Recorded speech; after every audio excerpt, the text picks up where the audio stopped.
इस वक्त जब चुनावी महायुद्ध में, चुनावी महासमर में भारतीय जनता पार्टी जैसी पार्टी जो कोई चुनाव हारना नहीं चाहती, वैसे तो कोई पार्टी चुनाव नहीं हारना चाहता, बट जिस उत्सव धर्मिता के साथ इस देश में बीजेपी चुनाव लड़ती है, अन्य पार्टियों को भी वो सीखने की जरूरत है, ऐसा मैं समझता हूं।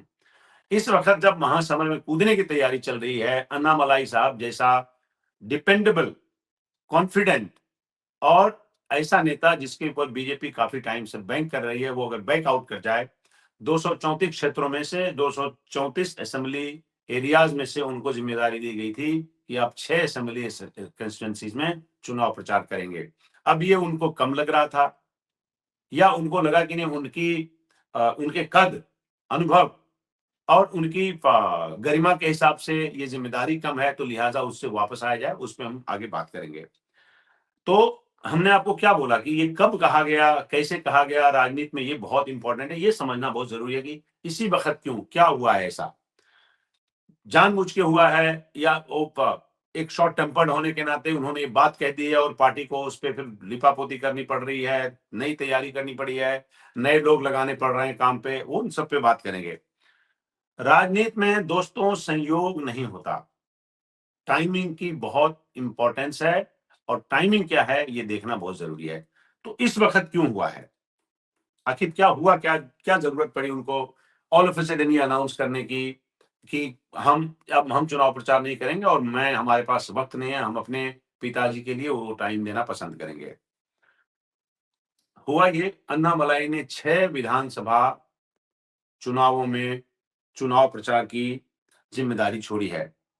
जैसा कि मैंने आपसे पहले कहा, आधिकारिक कारण क्या है, पिताजी बीमार हैं। पार्टी ने बिना शोर शराबे के, इसको एक्सेप्ट किया, स्वीकार किया। इसकी 2 वजह हो सकती हैं। एक तो वजह ये हो सकती है कि पार्टी अगर डिफरेंसेस भी है, तो पार्टी इसको कॉमन पब्लिक स्फेयर में नहीं लाना चाहती है। और दूसरा ये कि पार्टी भी शायद यही चाहती थी कि अगर ऐसा ही कुछ हो, तो फिर उसको लाने की जरूरत ही नहीं है। न कोई प्रेस कॉन्फ्रेंस हुआ, न कोई आक्रामक बयान आए, जो जनरली भारतीय जनता पार्टी के का जो मूल चरित्र है, उससे थोड़ा-सा अलग मैं इसको समझता हूँ। दोस्तों, जब नेता बड़ा हो जाता है ना, तो एक बात क्या होती है, एक नेता बड़ा होता है तो उसकी चुप्पी भी बड़ी खबर बनती है। बहुत दिन से कुछ बोल नहीं रहा है। अ, अभी जैसे उन्होंने अन्नामलाई ने तमिलनाडु की कई ऐसी चीज़ घटनाएँ घटी जिस पर उन्होंने कुछ नहीं बोला। तो उस उनकी कई दिन से ऐसा लग रहा था कि वो नाराज़ चल रहे हैं क्या? उनकी चुप्पी जो है वो सवाल खड़े कर रही है। और उसका कल्मिनेशन आपने देखा कि उन्होंने कहा कि साहब हम तो अब चुनाव प्रचार नहीं करेंगे, क्योंकि हमारे पर्सनल हालात ऐसे नहीं, हमारी पर्सनल सिचुएशन ऐसी नहीं है कि हम इस चुनाव प्रचार में शिरकत कर सकें।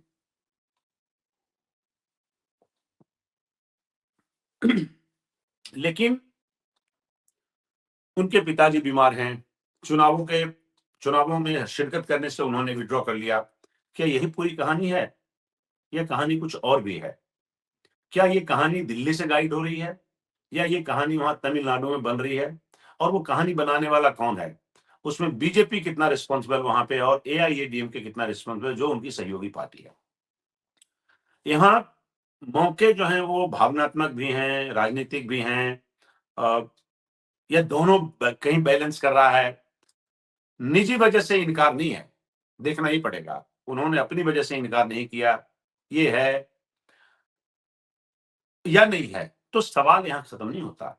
सवाल इसके आगे जाता है। उनके जैसे बड़े कद के नेता, जो उनको लगता है कि बीजेपी के लिए और उनके लिए अभी उस राज्य में जहाँ पे अपार संभावनाएँ हैं आगे जाके इनरोड बनाने की, उसमें वो बड़े नेता हैं, बड़े नेता आगे चल के बन सकते हैं।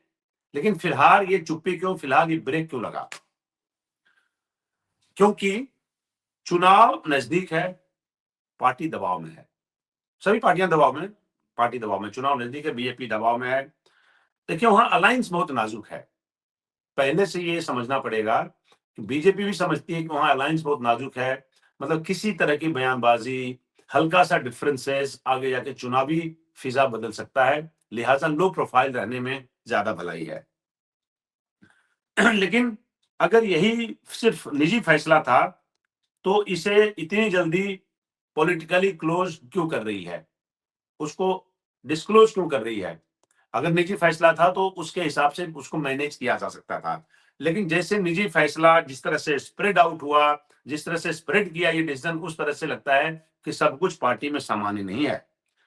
तो हमें यह कि राजनीति में निजी फैसले भी मेरे ख्याल से, अब फैसला बेशक आपका निजी होगा लेकिन उसका पॉलिटिकल स्पेस में जो असर होता है वो सार्वजनिक तौर पर होता है, जिसका खामियाजा पार्टी भुगत सकती है। ऐसी नौबत क्यों आई दोस्तों? क्या हुआ होगा? क्या हुआ होगा एआईएडीएमके और उनकी जो बाकी सहयोगी पार्टियां हैं, द्रविडियन पार्टियां और बीजेपी के बीच, और उसमें के अन्नामलाई की जो जगह थी, उसमें कहाँ कोऑर्डिनेशन में कमी आई?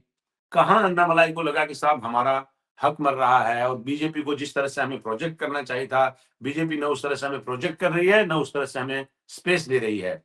तो ये आपसी कमी का नतीजा है, या अन्नामलाई जो एआईएडीएमके के साथ जो उनके डिफरेंसेस हैं, उसका नतीजा है, और उसका शिकार बीजेपी हो गई है अपने आप?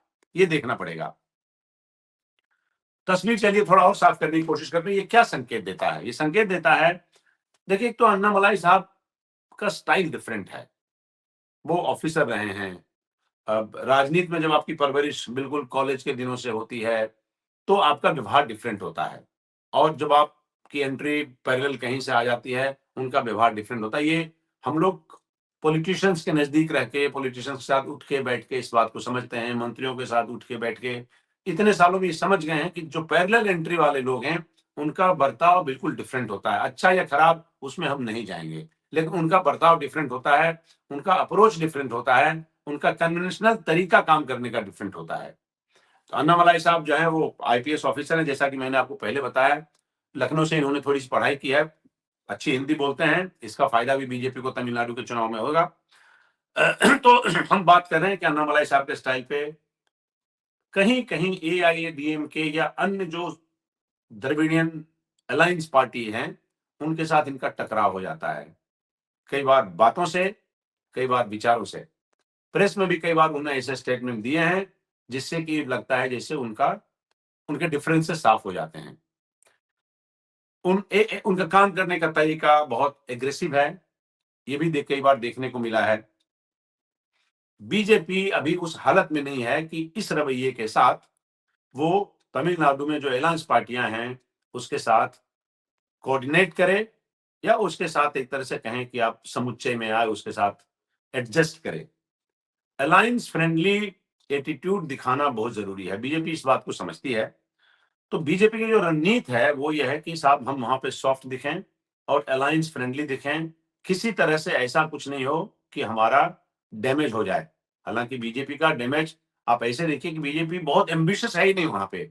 बीजेपी के पास अभी 4 सीटें हैं, बीजेपी चाहती है कि साहब हम डबल डिजिट में पहुंच जाएं, 10 की जगह चलिए 12 हो जाएगा, लेकिन बहुत ज्यादा आप उसमें हासिल करने की उम्मीद बीजेपी को कम से कम तमिलनाडु में नहीं है, ये इस बात को समझती है।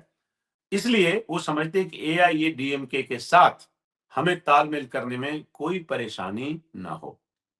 देखिए वहां पे दो पार्टियां बहुत जमाने से एग्जिस्ट करती हैं, एआईएडीएमके और डीएमके। बाकी छोटी मोटी पार्टियां हैं वो अलायंस में रहती हैं, कई बार अलायंस से छिटक के दूसरी जगह चली गई हैं, लेकिन मोटे तौर पर एआईएडीएमके और डीएमके ये दो द्रविडियन पार्टियां हैं जो वहां पर सत्ता में रही हैं। सब एक जाते हैं, एक जाती है दूसरी आती है, एक जाती है दूसरी आती है। मोटे तौर पर इन्हीं दो पार्टियों के इर्द गिर्द वहां की राजनीति घूमती है।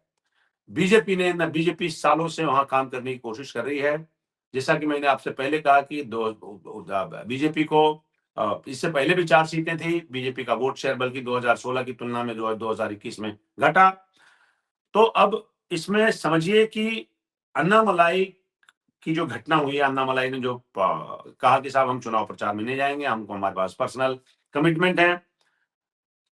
देखिए अन्नामलाई अकेले लड़ने के लिए नेता नहीं बने हैं, बहुत कोशिश की उन्होंने। बीजेपी ने आसमान जमीन एक कर दिया, एड़ी चोटी एक कर दिया। जो 2024 के चुनाव परिणाम आए उसमें से क्या नतीजा निकला? ये खुद भी चुनाव हार गए। अकेले देखिए बीजेपी समझती है, बीजेपी का लीडरशिप ये समझता है कि 2026 का चुनाव बीजेपी के लिए अकेले लड़ने का चुनाव नहीं है और अलायंस में भी ज्यादा डोमिनेंस दिखाने का वक्त नहीं है। उसका नुकसान बीजेपी को भी आहिस्ता आहिस्ता नरमी नरमी से रोड बनाने की जरूरत है, इन रोड बनाने की जरूरत है। तमिलनाडु पॉलिटिक्स में अगर लॉन्ग टाइम प्ले करना है